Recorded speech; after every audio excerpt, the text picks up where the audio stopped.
Hi, it's Vex, and today we're going to do a budget deck tech on one of the Eldraine Brawl decks. Commanders, Alela, Artful Provocateur. So what Alela does she has Flying, Death Touch, Lifelink. Very nice mix of keywords. Other creatures you control with Flying get +1/+0. Whenever you cast an artifact or enchantment spell, create a 1/1 blue fairy creature token with Flying. So this is really cool because it pushes you in a lot of directions. It pushes you into fairies because you're making fairy tokens. It pushes you into flyers, tokens itself, artifacts and enchantments. It pushes you in 5 different directions. And I can't make a deck that does all those things. I mean, I could, but again, this is a budget deck tech. And let me define my budget as maximum $150 total, no card over $10. So again, can't have the fancy fetch lands, can't have Smothering Tides, stuff like that, Demonic Tutor, Cyclonic Rift, that's off limits for this deck. All budget cards. So the direction I took this deck is essentially direction of flyers, enchantments, and I added my own little theme, anthems. Because we're making a lot of flying tokens, and Alela has an anthem effect, so I just want to add more of an anthem effect to her, to this deck as well. So let's dive right in. Let's go to it. So I have the commander, and I have a bunch of anthems, and these anthems are for flying creatures or for token creatures, or for or creatures in general. So yeah, pay attention to your anthems when they're on the battlefield. Now these are all budget cards. I'll tell you when I splurge a little bit on the budget. So you get to the 150. Usually my decks are around $800 to $1,000. So 150 is really a budget for me. I know I'm not Mitch like Commander's Cores with a $50 budget. That's really, really difficult. So we can go through the different card types here. These are anthems, the flying anthems. Other creatures control flying +1/+1, +1/+1 for flyers. +1. Heraldic Banner. This is really good because it fixes your color.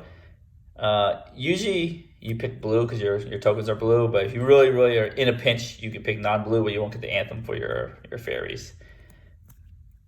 Tangible Virtue, tokens, vigilance. Sphere of Heliod. General anthem, but it's got no additional effect here. Radiant Destiny. Usually, type fairy, but if you have other things like Sigil of the Empty Throne, producing angels, you can choose angels. So it just depends, but most likely you choose fairies here. Etchings of the Chosen. It's kind of like Radiant Destiny, choose creature type. Again, I choose fairy again. And then you could sacrifice fairies to give them indestructible. First Reverse Virtue. So this is my pet card. It's not the greatest of cards, but it's cool because you can cast it without playing mana cost. If somebody does exact damage, you can do an instant anthem even if you're tapped out. So this is pretty neat. It's got flash. And Dictate of Heliod. Very seldom used, but again, very, very on budget. Also has flash, so just remember some of your anthems have flash. Like this Thunderclap Wren has flash. Your first Force of Virtue, Dictate of Heliod.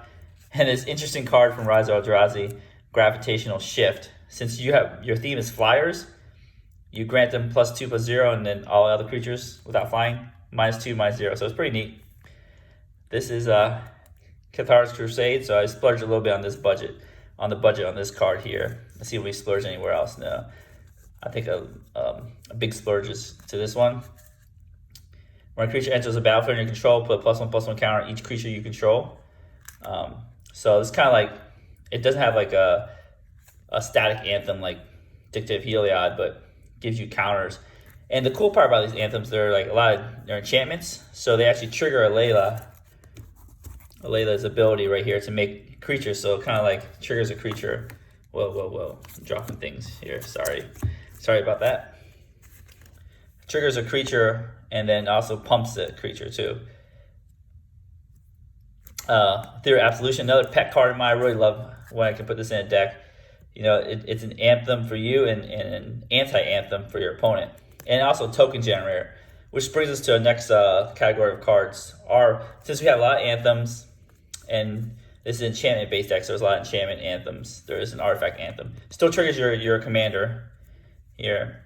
And we also like to make tokens. Ethereal Absolution, can make spirit tokens. Archon Sun's Grace, you know, goes with the enchantment theme.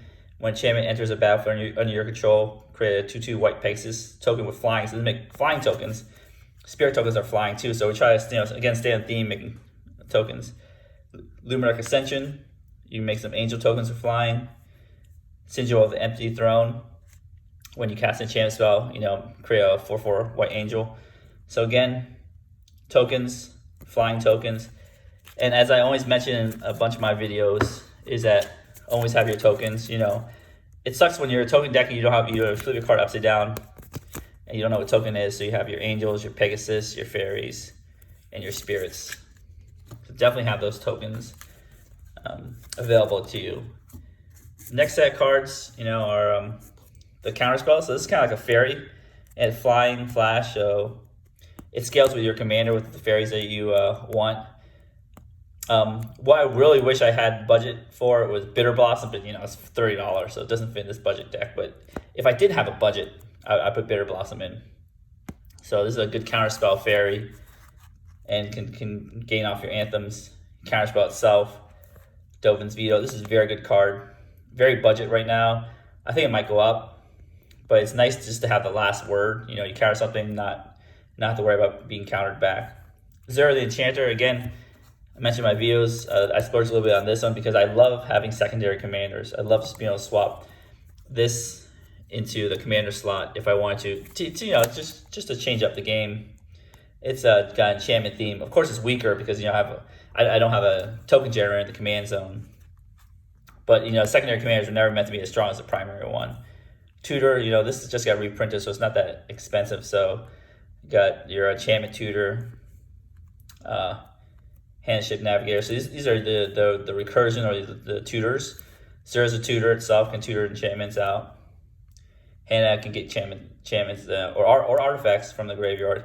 Dance and Mance, get your stuff back from the graveyard as well. Same for Open the Vaults. Return all artifacts and enchantment cards from all graveyards to the battlefield under its own control. Remember, if you're playing against another enchantment deck, you gotta kind of remember what this does. I didn't have, again, replenishes on the reserve list. It's not within the budget. So these are the important cards to get, are the protection. Because if you're playing enchantment deck, you need to have these cards to protect yourself from being attacked. Is Ghostly Prison, Propaganda, and Sphere of Safety. So these always go together. If you're playing an enchantment type deck, it takes an absurd amount of mana, especially if you have Sphere of Safety, absurd amount of mana to get through your defenses to even attack you with one creature. Karmic Justice. So this is a pet card. I know I have a lot of pet cards, but splurge a lot in this budget, almost $9. So it kind of protects yourself by basically putting an invisible shield around all your permanents. So whenever a spell or ability an opponent controls, destroy a non-creature permanent you control, which is mostly the enchantments. You may destroy target permanent that destroy target permanent that opponent controls. So kind of like Karma. This allows you to protect your stuff. You kind of got to kill this first, then you get to kill something, then they have to kill the thing that they want to kill. Curator's Ward, enchant permanent, essentially give it hexproof. Usually you put on your commander because if your commander dies, you get to draw 2 cards. Of course, with the tokens, you want tokens that have 1 toughness. You could clamp them and draw 2 cards. But remember, your anthems might pump it over the clamp, but it's still worth having. If you get this early, you can start clamping your fairy tokens and drawing cards. Of course, we want ways to draw cards. So we have enchantment theme again. Mason Enchantress, if you cast enchantment, draw a card. Omen of the Sea, just naturally draw a card, but if you have command out, you can draw a card and make it a fairy. So these are your attack. If you deal damage to a player, draw a card by Anthasa. Your Coastal Piracy, essentially the same thing.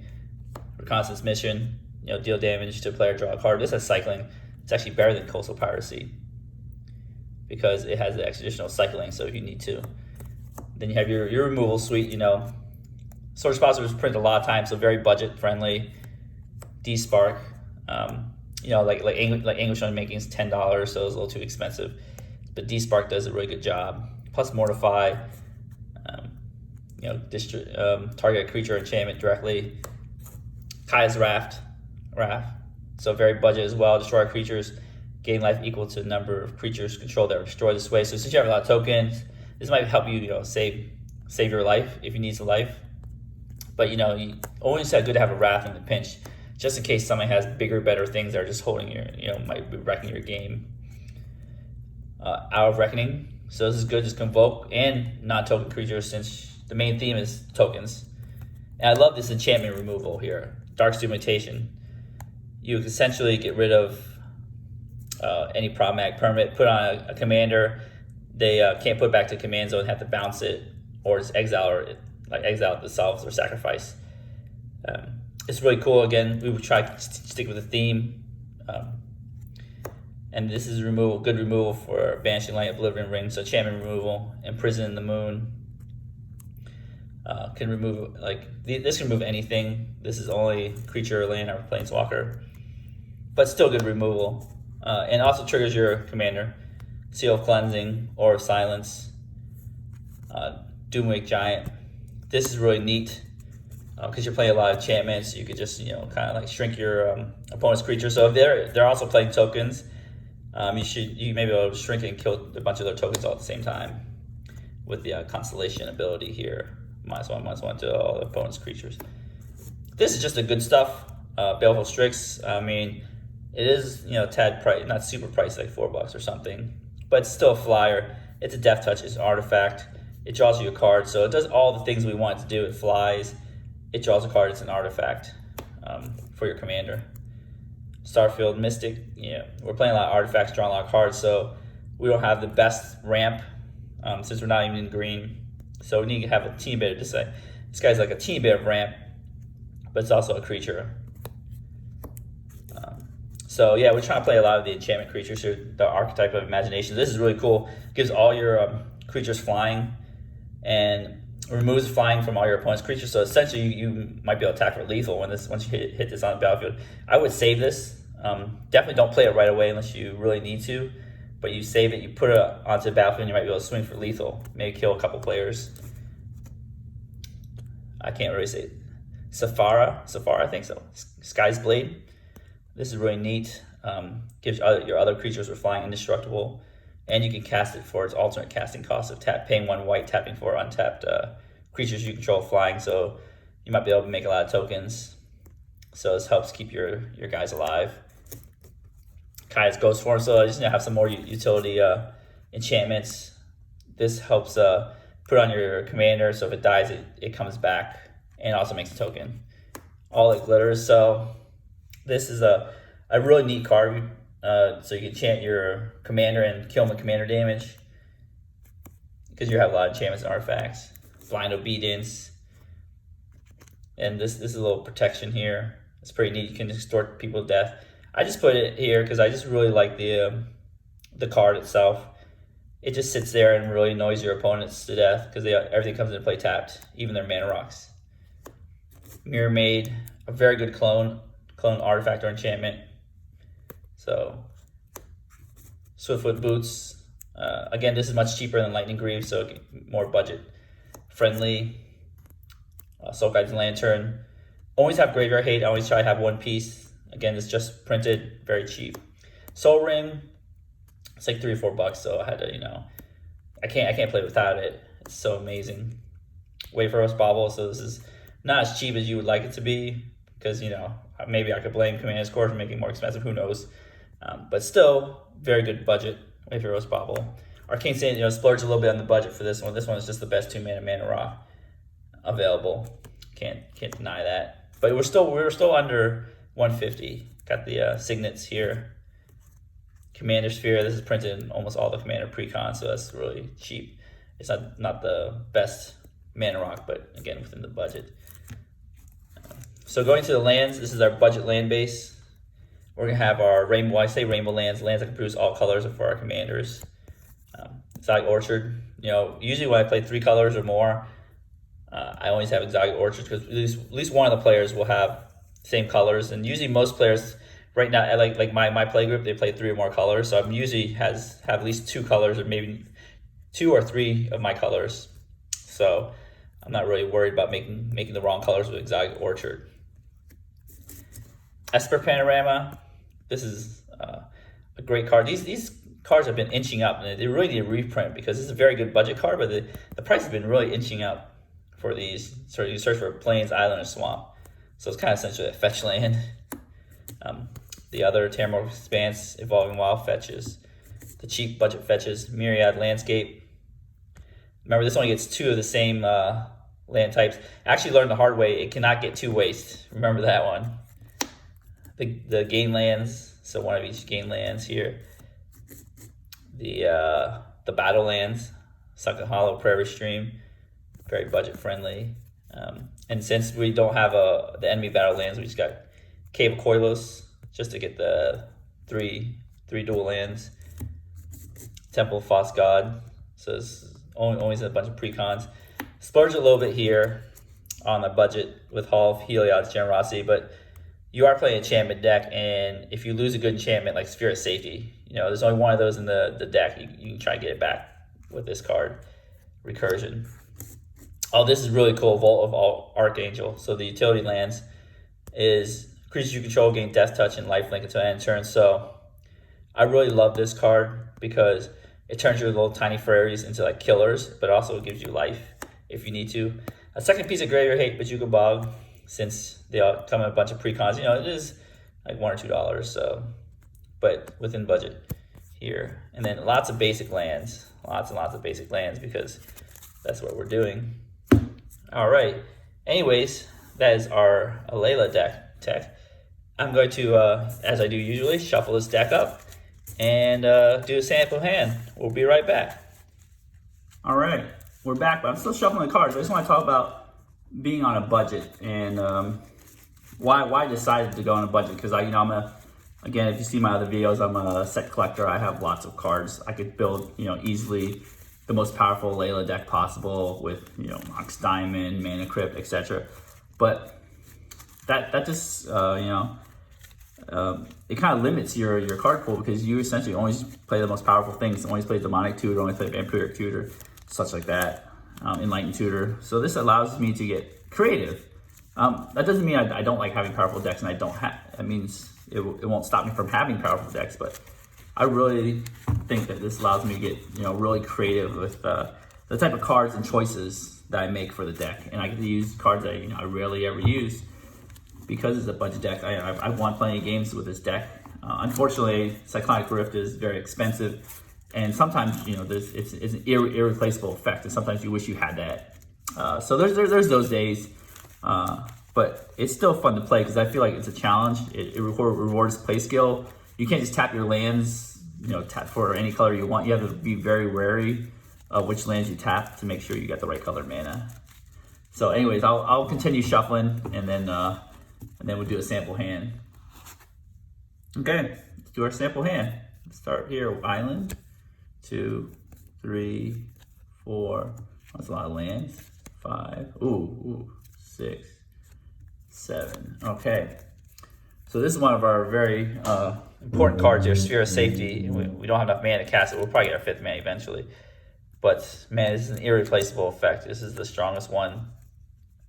They have to pay an extra, they have to pay X mana for each of those creatures. So creatures can't attack you or planeswalker you control unless their control plays X for each of those creatures, where X is the number of enchantments you control. And boy, do you have a lot of enchantments. You got 3 already in hand, so it's a little slower hand, but it'll do. Let's assume one of our opponents is playing black, so this produces black, so we have all our colors. We have enough cast Alela. No ramp, but we play this on turn 2. Favorable Winds on turn 2. Oblivion brings something on turn 3, which is good. And again, remember this, you don't have like a high amount of ramp, but this is so important. I gotta keep this hand. So all right, let's take our first turn here. Draw a card. Ooh, this is a good card. Wayfarer's Bauble. Okay, now we have some ramp. So I'll just play this. Wayfarer's Bauble turn 1, you know, the best turn 1 play next to Soul Ring, right? Next turn, Mesa Enchantress. Okay, there's a little card draw here. You know, untap first. I forgot about that. Here it is.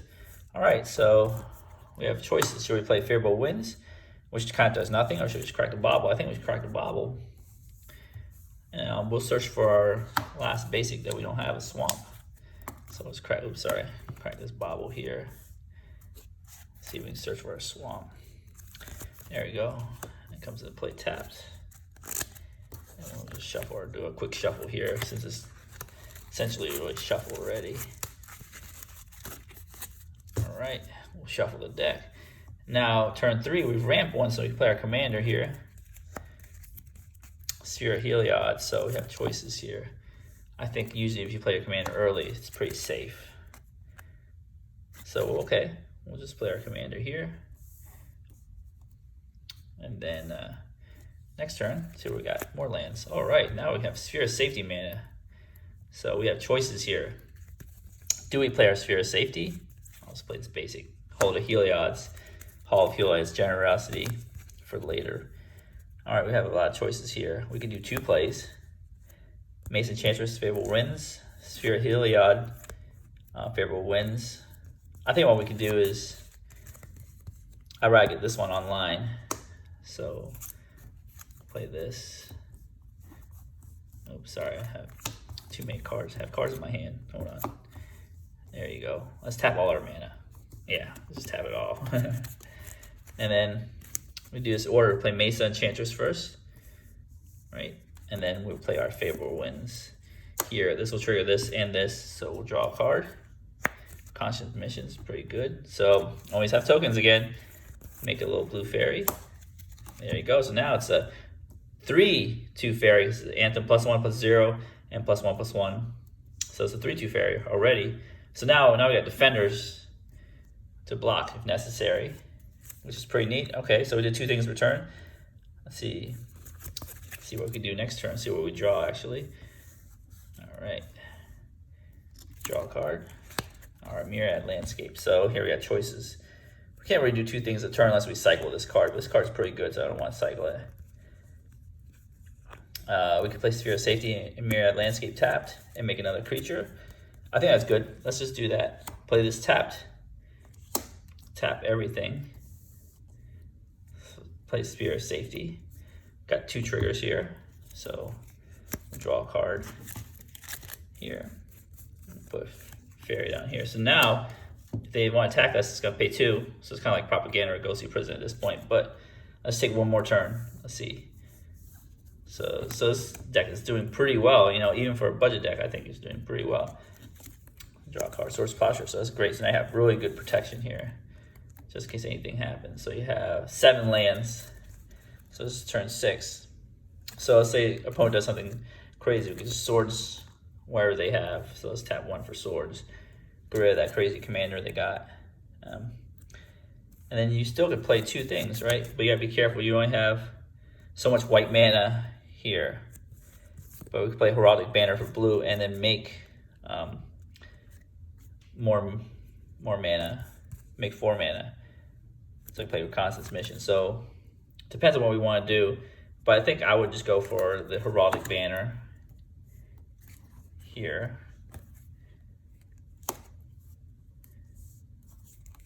Oh, got a lot of things going on here. Heraldic Banner, I would choose blue. And as it enters the battlefield, make another fairy here. And then it could tap for a mana if you needed to. But you don't get to draw a card, there's only enchantments here. So, what would you do? Well, you want to draw more cards, right? Reconnaissance Mission. So let's tap that and the Heraldic Banner. I'm running out of room here. A lot of things going on. Tap all the things in one big pile. It makes another fairy, but we don't have enough fairy tokens. I mean, you don't have to bring the whole gigantic batch of fairies. So what we'll do is we'll just take this, have summoning sick fairies and a non-summoning sick fairy. So I have two of each. So again, I have a bag of dice. It's good to have your dice. With these, I have 2 and 2 of each here. 2 sick, 2 non-sick.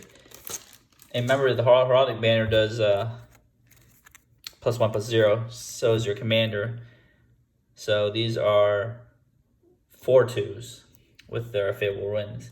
So hypothetically, non-stick, you want to attack. And then let's say no one blocks because you attack the player without flyers. You just draw 2 cards.